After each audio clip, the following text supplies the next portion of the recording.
Texas is no stranger to the untamed spirit of the wild. But in recent years, one animal has emerged as a relentless adversary. Wild boars, once kept to rural landscapes, are now pushing into suburbs and even urban edges. Their strength is matched only by their aggression, and their impact can be measured in millions of dollars in damage. Markets, small businesses, and entire communities feel the weight of this invasion. These creatures are not passing visitors. They are here to stay, and they are leaving a trail of destruction behind. A wild boar's strength does not lie only in its tusks or its speed, but in its unity.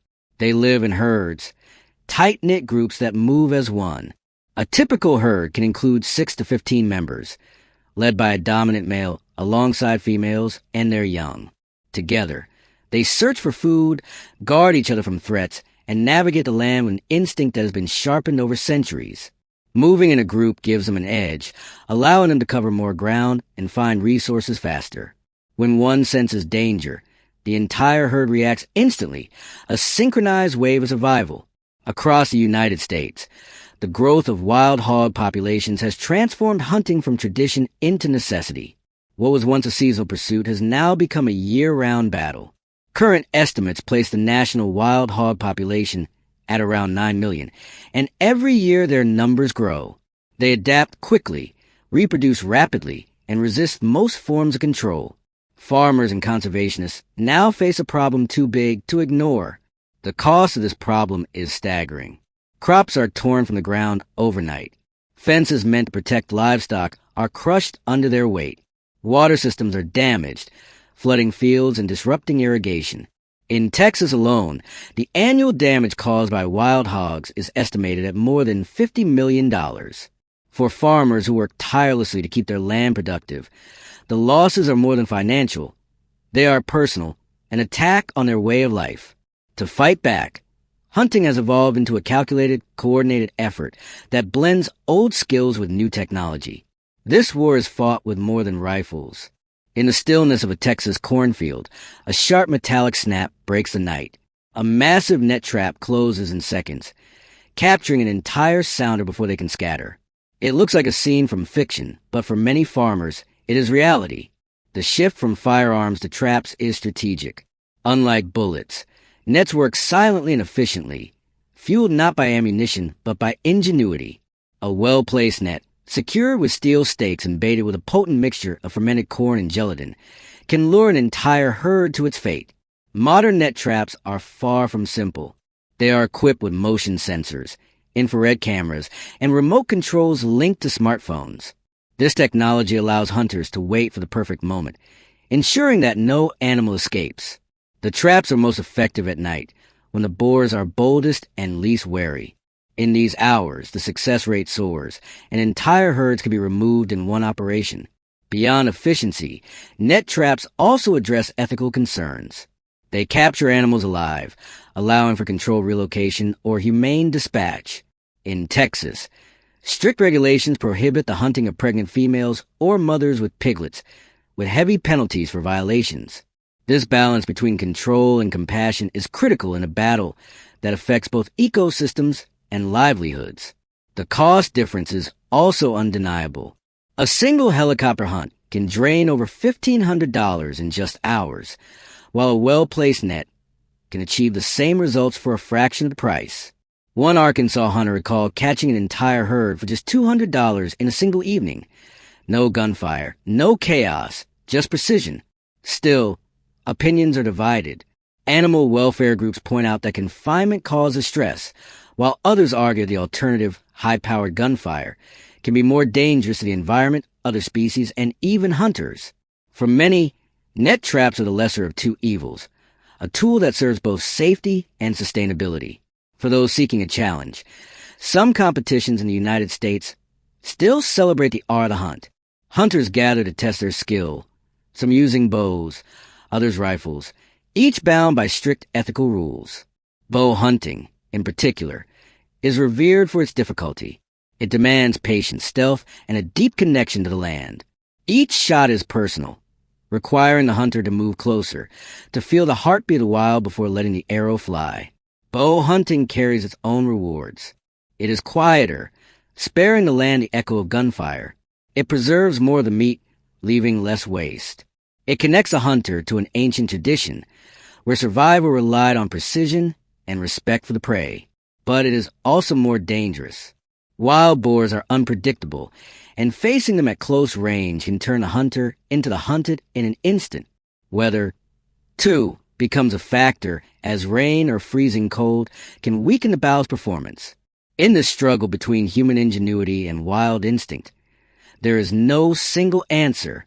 Each method carries its strengths and its risks. But one truth remains. As long as wild boars roam the fields of Texas and beyond, the fight will continue. It is a fight not for trophies, but for protection of land, livelihood, and balance in the wild. Mountain goats flourish in the most unforgiving landscapes of the United States.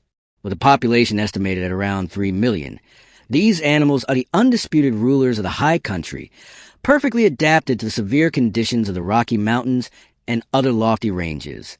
Their presence transforms these harsh heights into living fortresses, and their appearance is as striking as the land they call home. Thick white fur shields them from biting winds, long black horns crown their heads, and a proud beard marks them as rugged monarchs of the cliffs.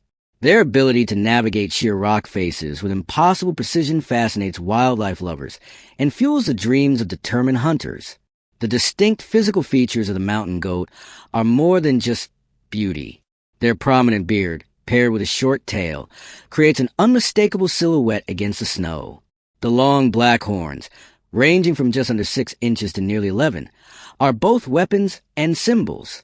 They defend against predators, settle disputes between rivals, and announce dominance without the need for bloodshed. These horns, sharp and strong, are a natural declaration of resilience. Their coat is perhaps their most vital adaptation. Dense, woolly layers protect them from the brutal cold that defines their high-altitude home. This insulation is so effective that they remain active and agile even in deep winter, traversing slopes that would freeze and exhaust less hardy animals. Every fiber of this thick fur is a shield against the elements, allowing them to survive storms that would drive other creatures to shelter for days. It is not just their fur or horns that set them apart. Their hooves are feats of engineering. With split toes and rough pads, they grip the rock face like living anchors. They scale slopes with angles beyond 60 degrees, finding secure footing on ledges no wider than a coin. This gives them access to terrain that is almost unreachable, a vertical kingdom where few predators dare to follow.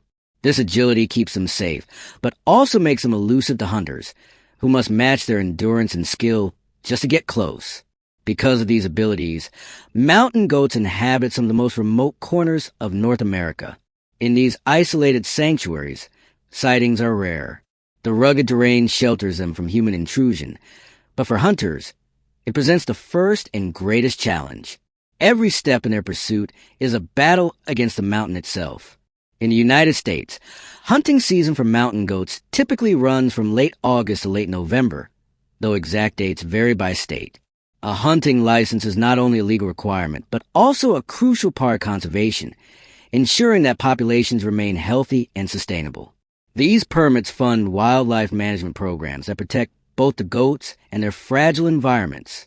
Regulations set by each state dictate hunting zones, quotas, and timing, balancing pursuit of this challenging game with the responsibility of preserving it for future generations. For those determined to take on the challenge, preparation is everything. The right equipment is a hunter's lifeline in the mountains. A powerful, accurate rifle is essential, capable of reaching targets at long distances with precision.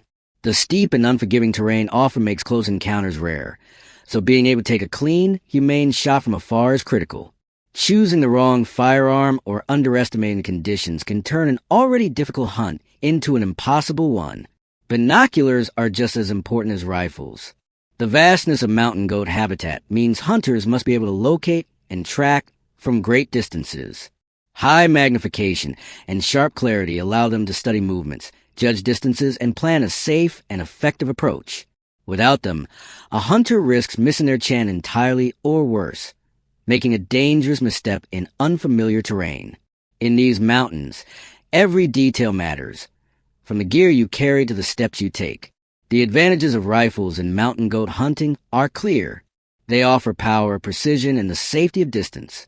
In the steep, unpredictable environment where these goats live.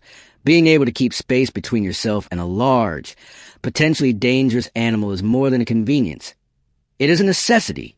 Modern rifles also come equipped with safety mechanisms that reduce risks during the hunt, giving hunters confidence in both performance and control. But with this power comes a debate. For many, the sight of a mountain goat silhouetted against a snow-covered peak represents the pure spirit of the wilderness. The ethics of pursuing such a creature, especially with advanced weaponry, are questioned.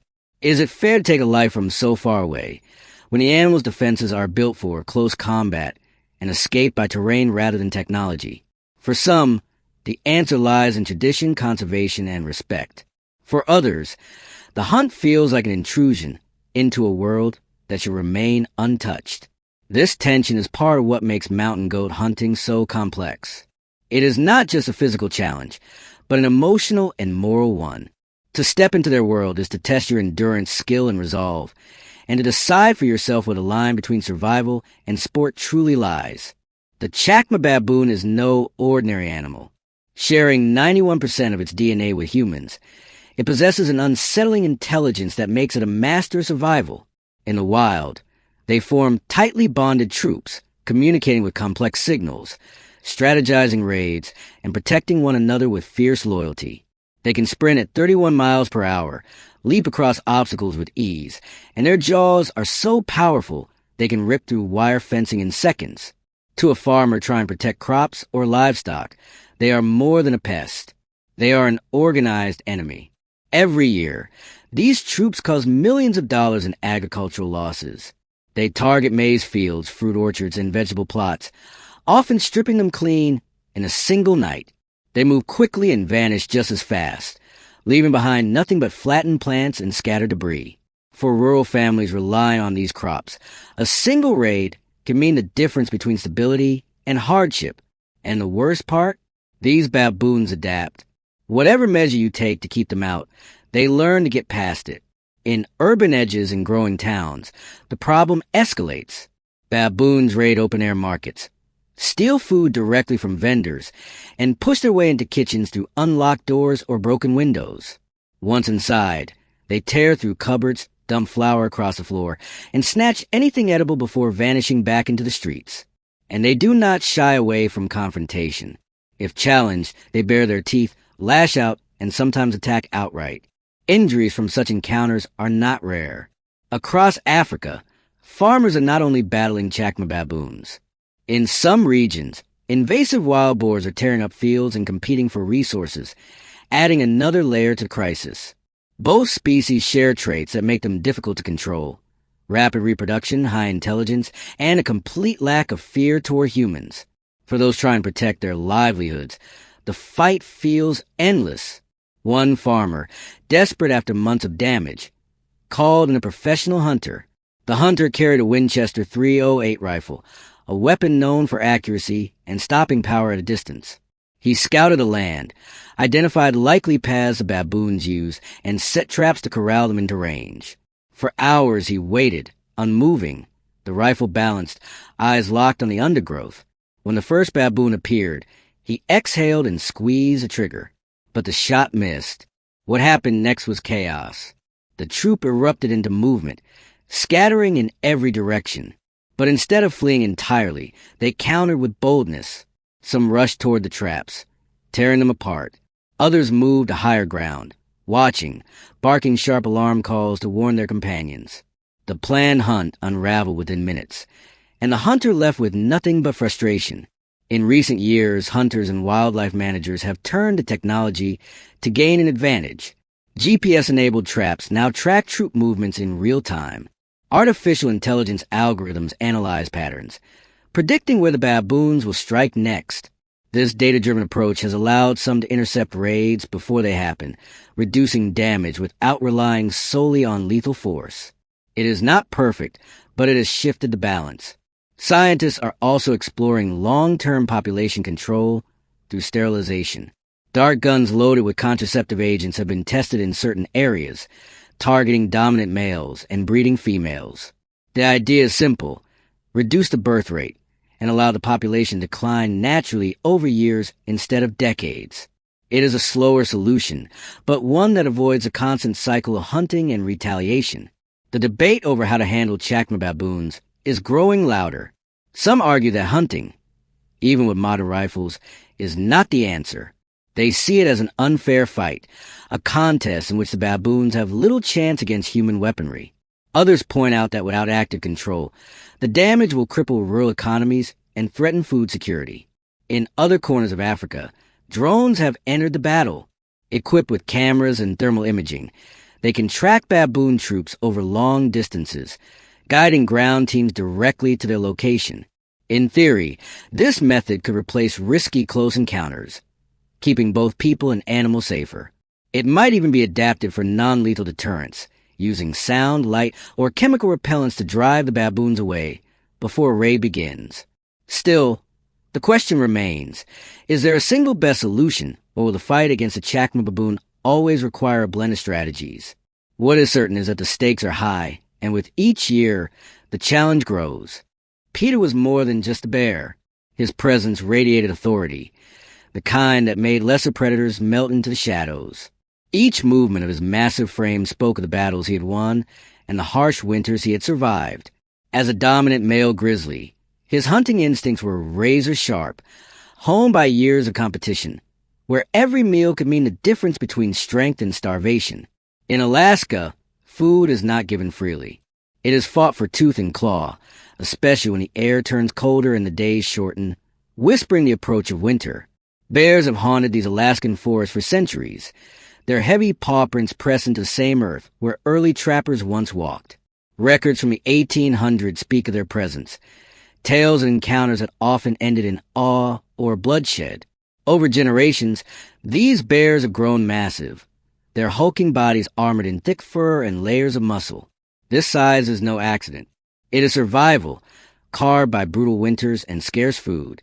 Every extra pound of flesh, every hardened claw, is a weapon against hunger and frost.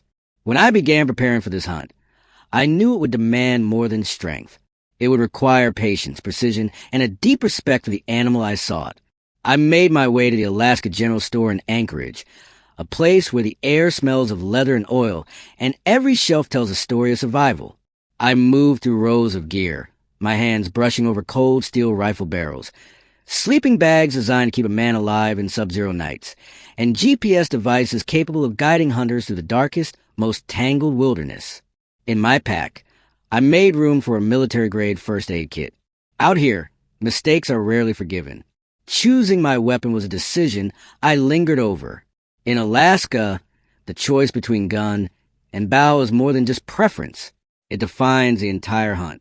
A rifle offers range and raw stopping power, but a bow demands silence, closeness, and perfect timing. Each path carries its own risks, its own rewards.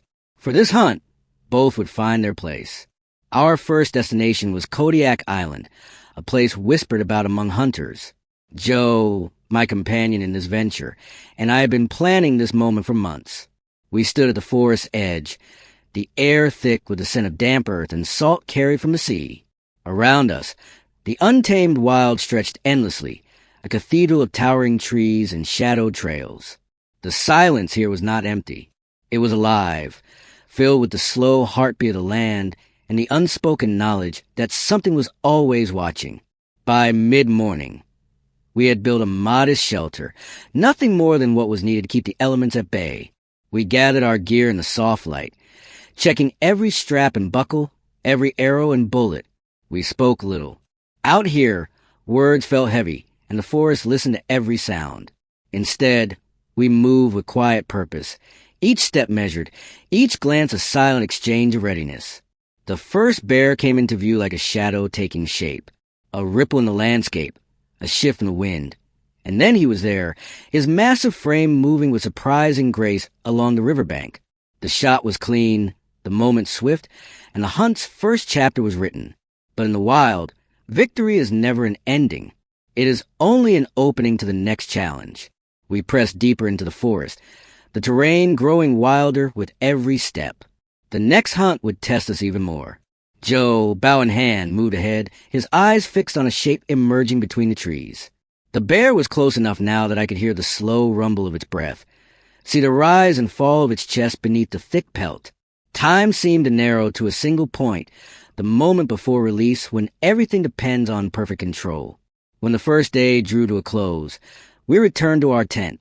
The forest around us is sinking into the dark. The fire's glow was small but steady, a fragile shield against the endless night pressing at its edges. We sat in silence, the day's moments replaying in our minds. Out here, reflection comes naturally, carried on the wind and written in the stars above. The rewards of such a hunt go far beyond the thrill of the chase. The meat will be processed into rich, lean protein that could sustain a family for months. Every cut carried the taste of the wilderness, the strength of the animal, and the respect of the hunter. The hide, once tanned, would become a rug, a thing of rugged beauty and lasting memory, a reminder not just of the hunt, but the bond between predator and prey, life and death in the Alaskan wild. In Alaska, a bear hunt is never just about the kill. It is a journey into a place where nature reigns without compromise, where every breath of wind and crack of twig can decide your fate. Out there, I learned that respect is the greatest weapon a hunter carries, and humility is the greatest reward. For in the shadow of the grizzly, you are reminded that in this wild, you are not the master, you are only a guest.